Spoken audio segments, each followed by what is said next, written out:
Hey Mindful Mamas, this is Susie Marshausen from Mindful Maternity, and today I'm really excited to be sharing my birth story. So about 11 weeks from today, I gave birth to our first son, Luken, and let me tell you, it was magical, it was intense, it was exhausting, and it also was definitely not according to plan, and I'm just excited to share with you guys the whole story and hopefully inspire you and also just give you some cool things to think about when you're thinking about your birth. So about a week before my due date, I started having some Braxton Hicks contractions that were pretty regular, and they started to get a little bit more intense. So I was thinking that there it was, I was going into labor. They persisted, they were getting more intense, and there was a shorter period of time in between them. So I really thought that things were kind of getting started. So here I was a week before my due date thinking, all right, we're gonna do this. And if you don't know already, we were planning to give birth in a freestanding birth center that I just absolutely loved the midwives. They gave me my entire prenatal care throughout the pregnancy, which was magical and amazing, not to have to go into a hospital every time I needed an appointment. And they were just really awesome midwives anyway. And so I, texted my midwife and told her what was going on and just waited to see if it continued to progress, and it did not. So it sort of petered out, and that was the beginning of a very long pre-labor, if you want to call it that. So as the next week went by, kind of leading up to my due date, I on and off was having this prodromal labor, pre-labor, where it would seem like something was getting started and then it just would sort of peter out again. And then my due date came and went, and I was just thinking, any day now. And it just continued and continued until almost 2 weeks past my due date, or my estimated guess date, because it really is just a guess. Anything from 37 weeks to 42 weeks is considered normal, so I guess I just was getting a little impatient. And then, especially with the prodromal labor, which is pre-labor, or just basically you're sort of starting to go into labor, but the hormones don't get strong enough to continue the labor. It was just exhausting, and I was getting uncomfortable. Just a lot of emotional ups and downs, and if you've ever given birth before, you probably are used to the receiving the texts and the calls asking you if the baby's come yet, and you probably know that that can get a little frustrating when you yourself are sort of a little anxious for it to start, having to kind of have all those texts reminding you that you have not had your baby yet, even though you're far past when you thought you would.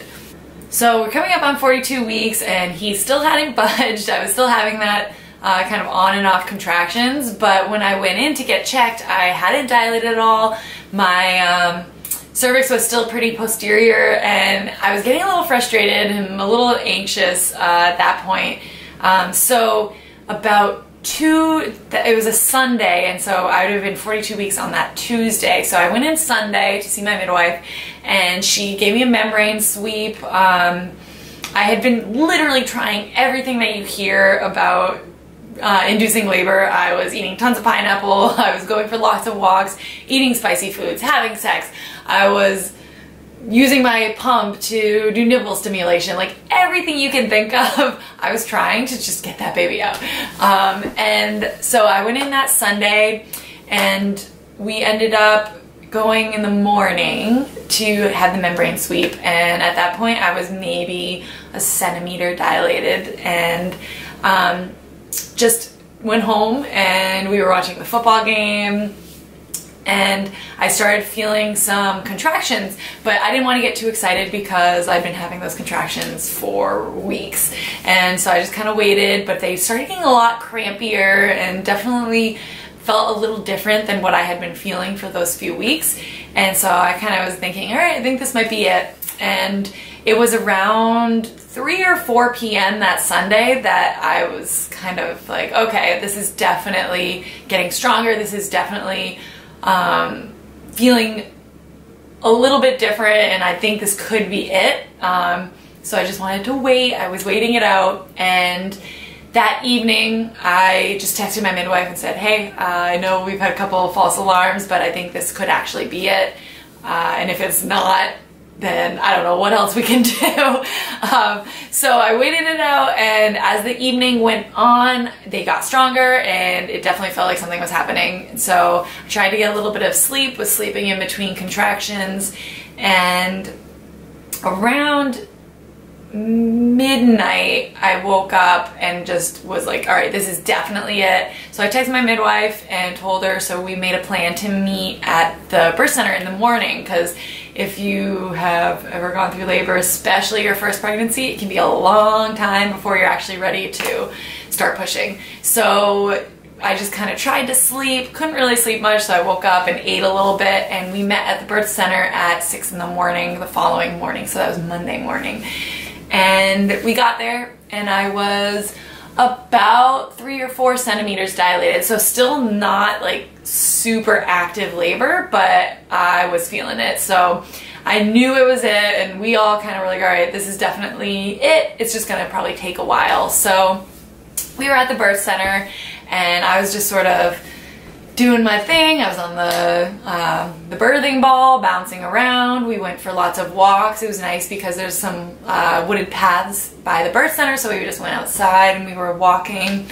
And it was actually really great because the River Guild, which is just like a really cool community sort of holistic health place in Concord, which is right next to the birth center, we got to go over there, and one of the chiropractors, Carlos, he also does these amazing sound healings, and we got to go over there, and he did this really cool like a shamanic drum circle around Mike, my husband, and me while I was going through these contractions. So I'm just there kind of swaying on Mike, and I'll show you the pictures right here.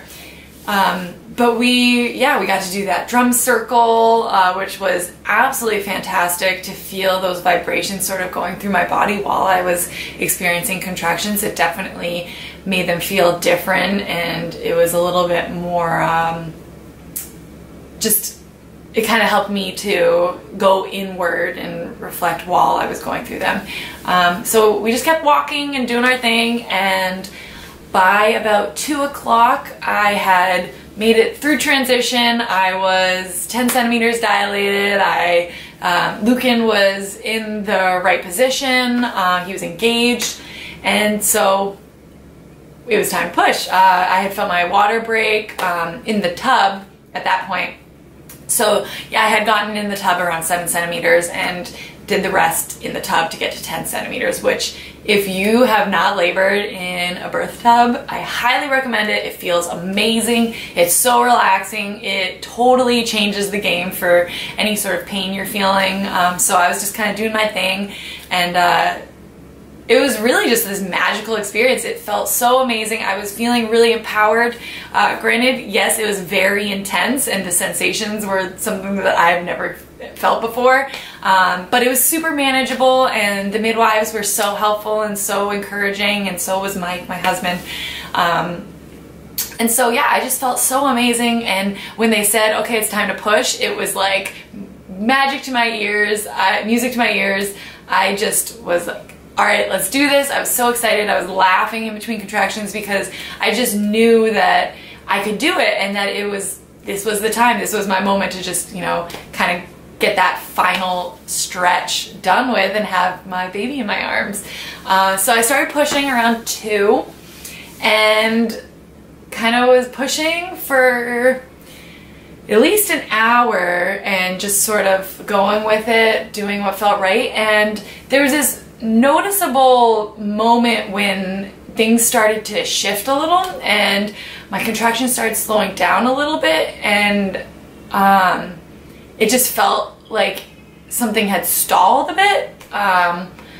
But then all of a sudden they picked up again, and they were way, way more intense than I had been experiencing before. And I didn't really want to say anything because I wasn't sure if that was normal. So I just sort of tried to kind of just grit my teeth and bear through it. But my vocalization started to change a lot, and things just started to feel a lot more overwhelming and quite a bit more painful than I had been experiencing up until that point. So at that point, the midwives, they checked me, and they saw that, they noticed that Luken had actually turned. So what happened was he had been facing in the right direction. So when you give birth, you want them to be basically facing your back, coming out, so that the top of their head, which is, the skeleton's able, or the skull's able to sort of like shape itself. That's why you see those babies with the cone heads. So if they come out with the top of their head, then it can kind of like squeeze, and it's the smallest part, so it's easier for them to come out. So he had turned, so he was facing sunny side up, and he was facing towards my stomach, I guess. And that meant that basically his face was trying to like squish out first, and it just was not happening. He just was not going to fit that way.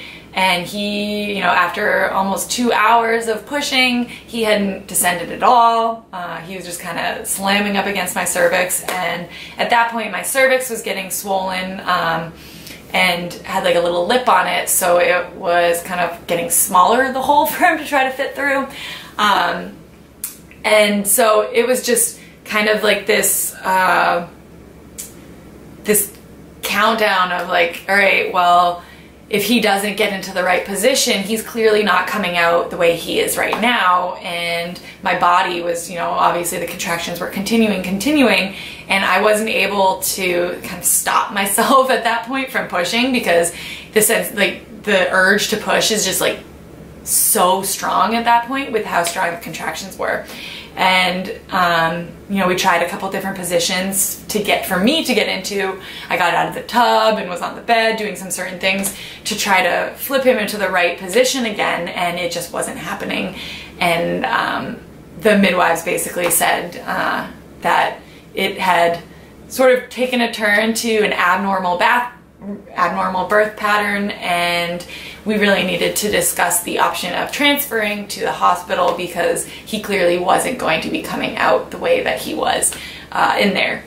So at that point, I kind of broke down a little, because I really had this vision of what my birth would look like in my head, that it was going to be this magical experience. I was going to do a water birth. He was just going to come out, and it was going to be amazing. And I had to sort of step back and let go of that vision that I had to really have the safest birth possible.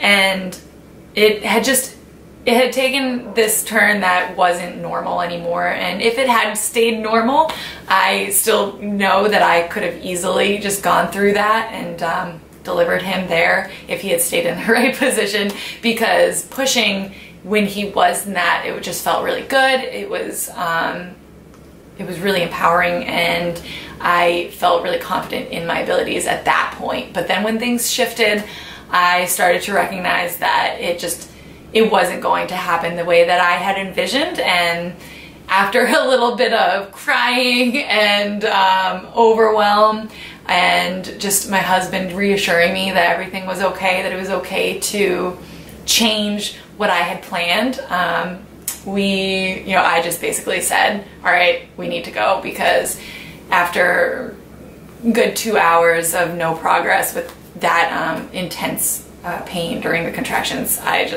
was ready to kind of concede to what needed to happen. So we packed up all our stuff. I got into dry clothes because I'd been in the tub, and we got in the car and we drove to the hospital, which luckily was only about 5 to 7 minutes away. And they had a room ready for me when I got there, because the midwives had called ahead.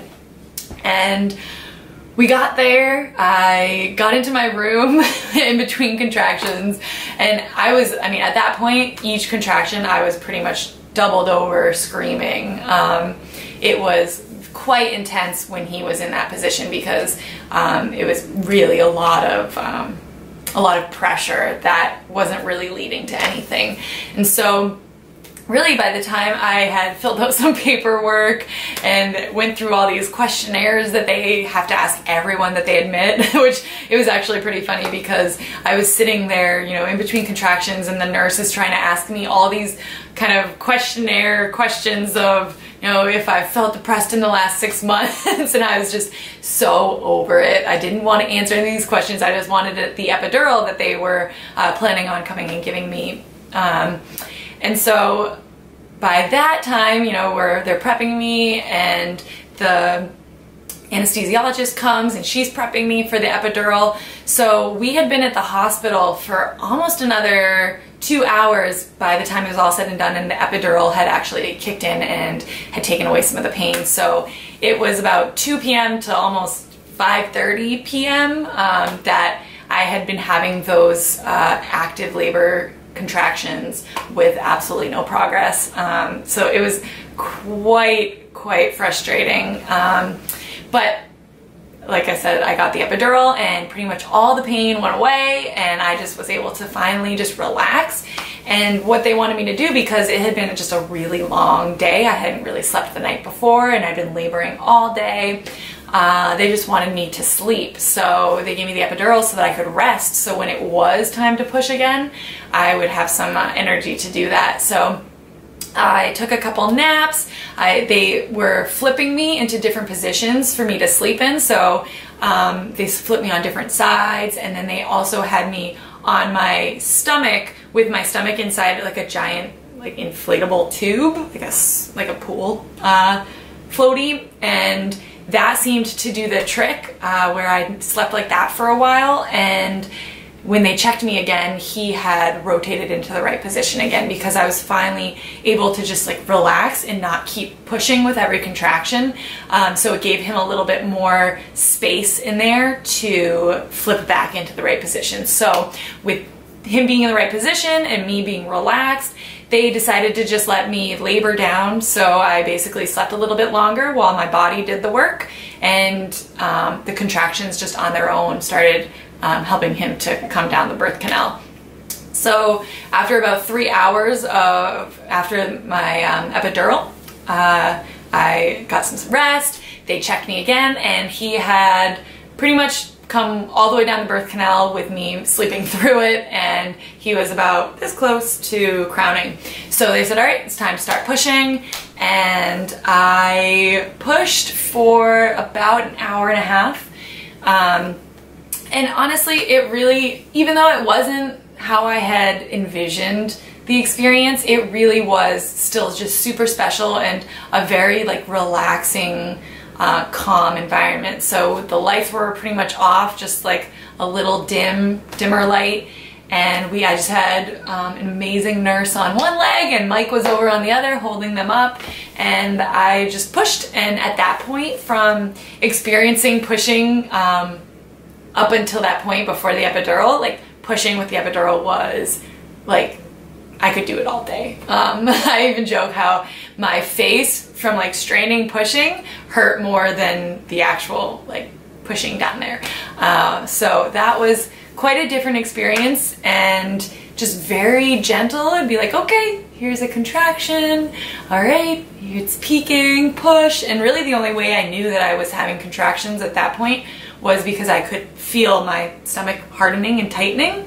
And then they monitor your contractions as well on the screen. And so I just kind of did my thing, pushed, and about an hour and a half of pushing later, he came right out, and it was really great. The OB came in and she did sort of like the last few pushes, and it just, I don't really know how to describe it, but it just, how calm it was.